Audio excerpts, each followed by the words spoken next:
Ang mahal na araw o tinatawag na Biyernes Santo ay ang Biyernes bago ang linggo ng pagkabuhay.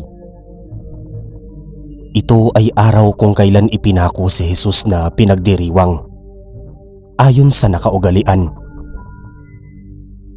Simula pa sa panahon ng kolonyalismo ng Kastila, natutunan at inangkop na sa tradisyon ng mga Pilipino ang mahal na araw. Kadalasan itong pinagninilayan sa kasalukuyan sa buwan ng Marso at Abril. Ito ay nakabatay sa kalendaryong sinusunod ng mga simbahang Katoliko at batay sa tradisyon ng Pilipino.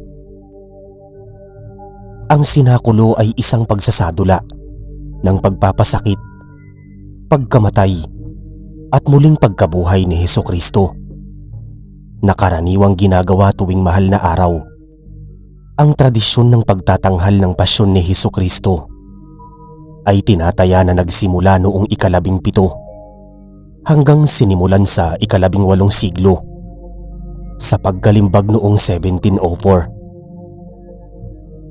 Ang Semana Santa ang tinuturing na isa sa pinakamahalagang relihiyon, pang-okasyon sa bansa. Nagsisimula ito sa pagdiriwang ng Linggo ng Palaspas hanggang sa Pasko ng Pagkabuhay o Easter Sunday. Mapagpalang araw, Sir Mark. Itago niyo na lang ako sa pangalang Amanda. 46 anyos at kasalukuyang naninirahan sa Kamaynilaan sa lungsod ng Parañaque kasama ang aking asawa at mga anak. Avid listener ako ng inyong channel na Sandatang Pinoy Horror Stories. Marami na akong napakinggang kahindik-hindik na kwento sa inyong programa. Tulad na lamang ng mga aswang stories.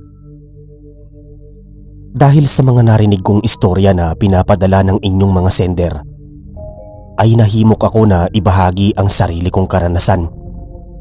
Dekada na ang nakakalipas sa taong 1989 at nasa edad na 12 anyos pa lamang ako. Sir Mark, tubong Masbatenya ako at kapwa residente ang aking ama at ina sa lalawigan ng Masbate. 4 kaming magkakapatid at ako ang bunso. Itago ko na lang ang kanilang pagkakakilanlan sa pangalang Nanay Belen, Tatay Lucio at ang 3 nakakatanda kong kapatid na sina Ate Lea, Kuya Ben at Kuya Bogart. Itinago ko ang aming pagkakakilanlan dahil nanggaling kami sa madilim na mundo at namuhay sa karimlan. Sa madaling salita ay nagmula kami sa angkan ng mga aswang. Nalaman ko ang lihim naming pagkatao simula nang magkaisip ako. Nabanggit pa nga noon ni Nanay Belen, bago kami nito iniluwal sa mundong ibabaw na magkakapatid, ay nanggaling pa sila Tatay Lucio sa Kabisayaan. At dahil palagi silang tinutugis ng mga tao, ay napadpad sila sa Masbate. At doon na sila nanatili hanggang sa makabuo sila ng pamilya. At kami ngayon. Sir Mark, kahit na aswang ang kinamulatan naming angkan, ay hindi naman kami naging salot sa aming lipunan. Simula nang magkaisip ako ay namuhay kami tulad ng pangkaraniwang tao. Hindi rin nang bibiktima ng tao ang aking mga magulang. Patas silang lumaban at nagbabanat ng buto para makapag-aral at mapakain kaming magkakapatid. Nasa pinakadulo kami ng baryo naninirahan, malapit sa bukana ng kagubatan. Pagtatanim ng gulay at pangangaso ang pinagkukunan ng kabuhayan ng aking mga magulang.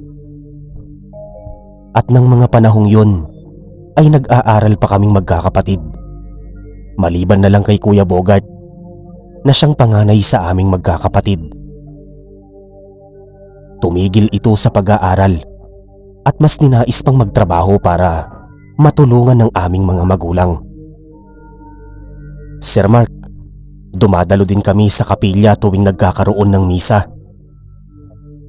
Masasabi ko rin na tinalikuran na ni nanay at tatay ang pagiging aswang dahil sumasamba sila sa Diyos na lumikha ng sanlibutan. Tuwing sumasapit ang Semana Santa ay dumadalo ang mga magulang ko sa pagdiriwang ng unang linggo ng Palaspas. Sumasama rin sila sa nagaganap na prosesyon kung saan inililibot ang mga rebulto. Nakikilahok sila sa nagaganap na pagtatanghal ng sinakulo sa araw ng Kwaresema. Sir Mark, mapagmahal at responsableng mga magulang sina Nanay Belen at Tatay Lucio dahil hindi nila kami pinapabayaan. Subalit may pagkakataon na kumakain pa rin sila ng sariwang karne. Pero karne yun ng hayop para maibsan ang kanilang gutom. Kailangan din nila kumain ng hilaw na laman dahil sa halimaw na namamahay sa loob ng kanilang mga katawan. Hindi rin sila nang bibiktima ng mga alagang hayop ng aming kababaryo. Bagkus mga ligaw na hayop sa masukal na kagubatan. Leia, Ben, at Amanda, malapit na ang inyong bakasyon sa eskwela. Kaya't wag muna kayong pag-alagala sa labas ng ating sityo, lalo na't sasapit na ang mahal na araw.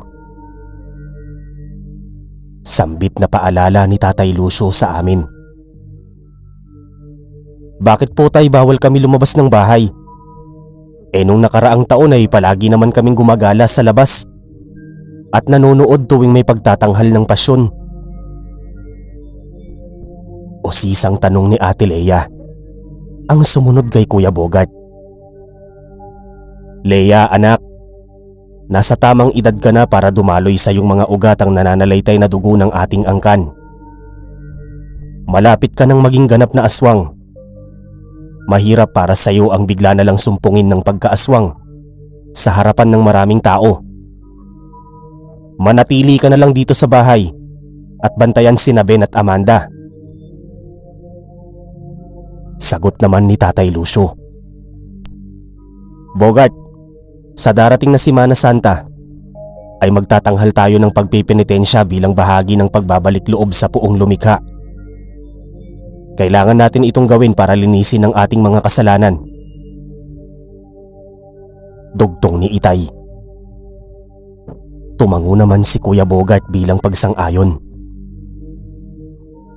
Sir Mark, tuwing sasapit kasi ang mahal na araw, ay palagi na lang abala ang aming mga magulang, lalo na si Nanay Belen, na palaging nakikiisa sa pag-oorganisa na nagaganap sa aming baryo. Nang sumapit ang aming bakasyon, kung saan unang linggo sa unang araw ng Palaspas, ay wala ang aming mga magulang, kasama si Kuya Bogart. Naisipan nila noon na magtinda ng palaspas sa labas ng simbahan bilang karagdagang pagkakakitaan. Tuwing nagaganap ang unang araw ng palaspas ay ginagabi na ng uwi ang mga ito, tulad ng mga nagdaang taon. Matapos kasi nila magtinda ay nagdadasal sila sa simbahan ng matagal bilang pagpupugay kay Hesukristo. Malalim ang pananalig nila upang mahugasan ang kanilang mga kasalanan. Dahil para sa amin na nagmula sa angkan ng mga aswang, ay malaking kasalanan ang tumiwalag sa angkang pinagmulan Sir Mark. Samantala, habang nasa loob kami ng tahanan na magkakapatid, ay nagpaalam sa amin si Ate Leia na lalabas saglit. Ito kasi ang nag-aasikaso at nagluluto ng aming magiging hapunan. Hinabilin kami ni Nanay at Tatay kay Ate Leia dahil ito ang mas nakakatanda sa amin. Magdadapit hapon na nang magpaalam si Ate Leia. Nang mga panahong yun.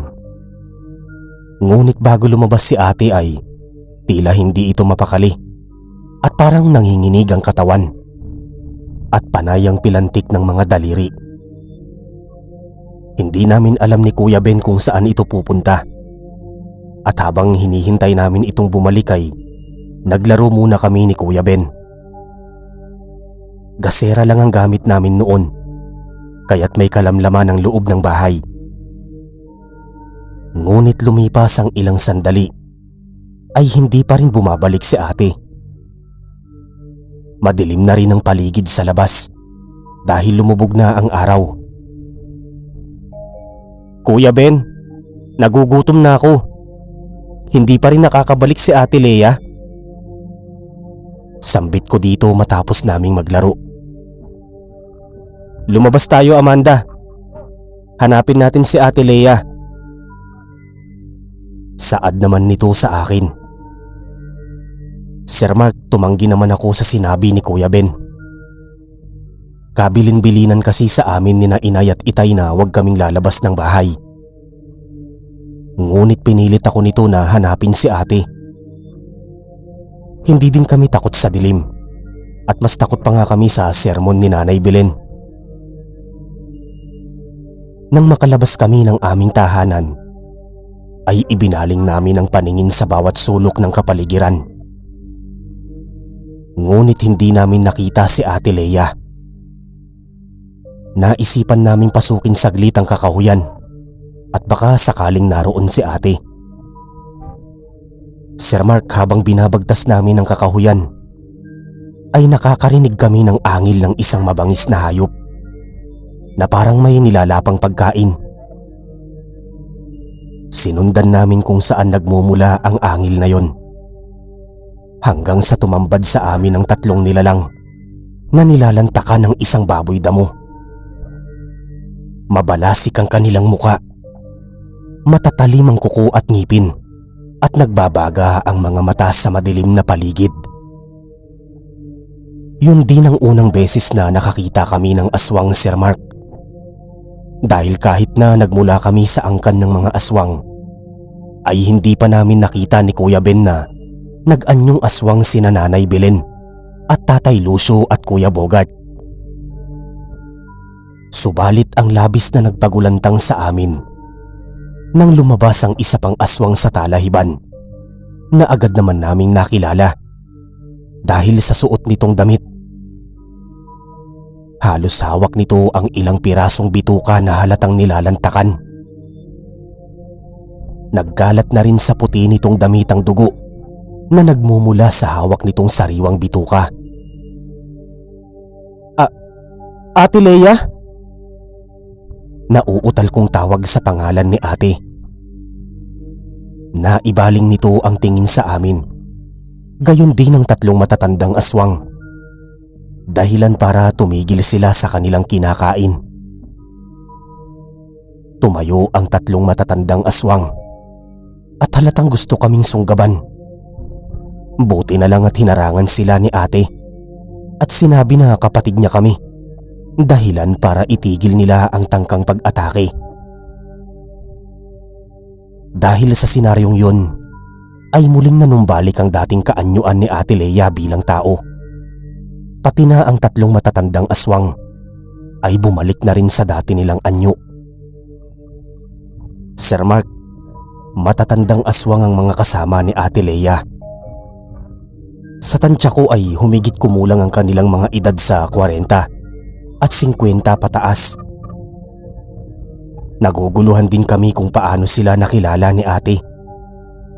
Ngunit tila pamilyar na rin sa amin ang kanilang mga itsura tuwing pumapasok kami sa eskwela. Sila ang matatanda na nagtitinda ng mga inihaw na barbecue at isaw sa tabi ng kalsada sa aming baryo. Lea, oras na kumalam muli ang sikmura mo at gustong kumain ng sariwang karne, ay huwag kang mag-atubiling lumapit sa amin. Dahil papakainin ka namin ng karne na mas masarap pa sa baboy damo. Turan ng isang matandang lalaki kay Ate Lea. Tumango lang si ate bilang tugon at ngumisi ng nakakatakot. Matapos yun sabihin ng isang matanda ay hinila nila ang lasog-lasog na katawan ng isang malaking baboy damo at naglakad patungo sa pinakamasukal na kakahuyan.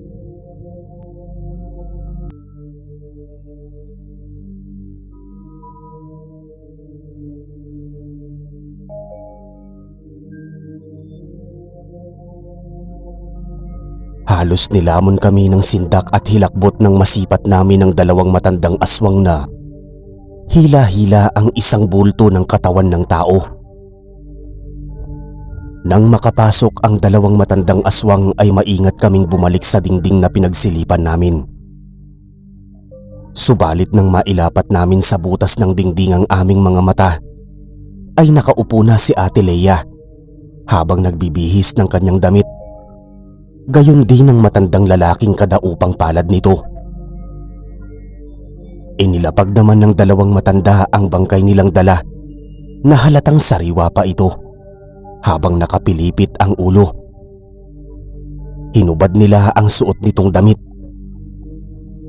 Kumuha ng itak ang isang matandang lalaki na nakadaupang palad ni Ate Leia at walang habas na pinagpira-piraso ang katawan ng bangkay sa ibabaw ng lamesa. Kinuha nila ang mga lamang loob at inilagay sa lumang timba. Nagulantang na lang kami nang lumapit si Ate Leia sa timba at dinakot ang isang puso at walang habas na nilantakan. Napapansin namin na parang wala na ito sa tamang pag-iisip, na tila na hipnotismo. Kahit na sabihin na natin na isang aswang si Ate Leia.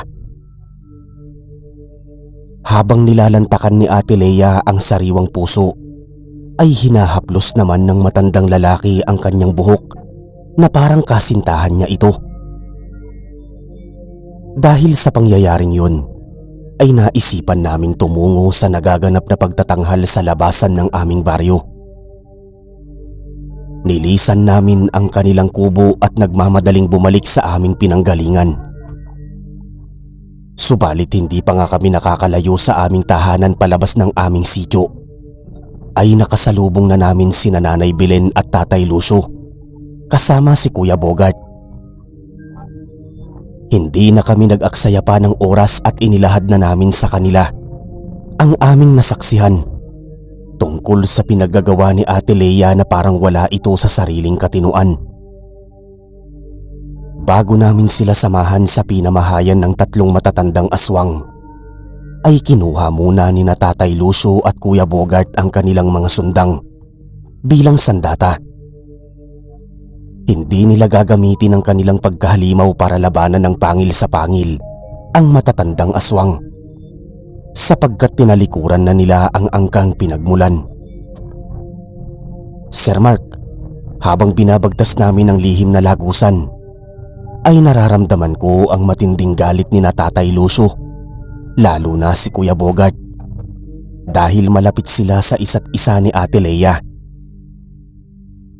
Nang makarating kami sa kubo ng matatandang aswang, ay walang habas na sinipa ni Kuya Bogart ang pintuan, habang mahigpit na hawak ang mahabang sundang at nasa tabi nito si Tatay Lucio. Habang kami naman ni Nanay Belen at Kuya Ben ay may ilang di pa ang layo sa harapan ng nasabing kubo. Matapos sipain ni Kuya Bogart ang dahon ng pintuan, ay tumambad sa amin ang mga hubad na katawan ni na Ate Leia at ang isang matandang lalaki na kasama nito kanina. Muli silang nagtatalik sa papag habang may bahid ng dugo ang kanilang katawan. Wala din ng mga sandaling yun ang dalawang kasama nitong matanda. Napatigil sa pagtatalik ang dalawa at mabilis bumangon ng matandang lalaki para kunin ang sundang na nakapatong sa lamesa na ginamit nito sa pagkatay sa kanilang biktima. Ngunit bago pa man ito makalapit doon, ay walang habas siyang pinagtataga ni na Tatay Lucio at Kuya Bogart. Halos hindi mabilang ang natamo nitong sugat sa katawan at pinugutan din ito ni Tatay Lucio ng ulo. Matapos nilang mapaslang ang matandang aswang, ay dinaluhan namin si Ate Leia at laking gulat namin na hindi pala nito alam ang kanyang ginagawa. Humagulgol ito ng malakas sa balikat ni Nanay Belen. Dahil sa pangyayaring yun, ay malinaw na sa amin ang lahat na ginayuma si Ate Leia ng matandang aswang. Inilahad nito sa amin na bigla na lang siya nahumaling sa matanda nang bigyan siya nito ng tinda nilang inihaw na isaw. Nang minsan siyang napadaan sa tindahan ng nasabing matanda. Dahil sa galit ng aking mga magulang, ay sinunog nila ang kubo ng matatandang aswang at kasamang natupok doon ang pinaslang nilang matandang aswang. Nang makauwi kami ng bahay, ay agad namang naglaga si Nanay Belen ng halamang ugat bilang panlaban upang hindi magbunga ang pagtatalik ni na Ate Lea at ang matandang lalaki. May kaalaman din si Nanay Belen pagdating sa panggagamot. Samantala, muling tumungo si Tatay Lucio at Kuya Bogart sa labasan ng aming sityo para hagilapin ang dalawa pang matanda. Ngunit hindi nila ito nakita na parang alam na rin nila na patay na ang kanilang kasamahan. Kinabukasan, muli nila itong hinagilap ngunit gaya kagabi ay nabigo silang makita ang mga ito. Hanggang lumipas pa ang mga araw na tuluyan nang naglaho na parang bula ang dalawang matandang aswang. Sir Mark, hindi rin nagbunga ang pakikipagniig ni Ate Lea sa matandang aswang. Nagpasalamat sa amin ang mga magulang namin dahil sa katapangan at katatagan namin ni Kuya Ben na matyaga ng kakaibang kinikilos ni Ate Lea. Sa mga nagdaang pang mga taon ay naging matibay ang pundasyon ng aming pamilya. Nagkaroon na rin ng sariling pamilya sina Kuya Bogart at Ate Lea. Habang kami naman ni Kuya Ben ay lumuwas ng Maynila upang magtrabaho. Hanggang sa nakilala ko ang lalaking nagpatibok ng aking puso at nagkaroon kami ng sariling pamilya, Sir Mark. Hanggang dito na lamang po ang aking kwento. At sana'y huwag niyong husgahan ang aking pagkatao, lalo na ang pamilya kong pinagmulan. Kahit galing kami sa angkan ng mga aswang, ay hindi naman kami naging salot sa lipunan. Lubos na nagpapasalamat. Amanda ng Paranaque, Maynila.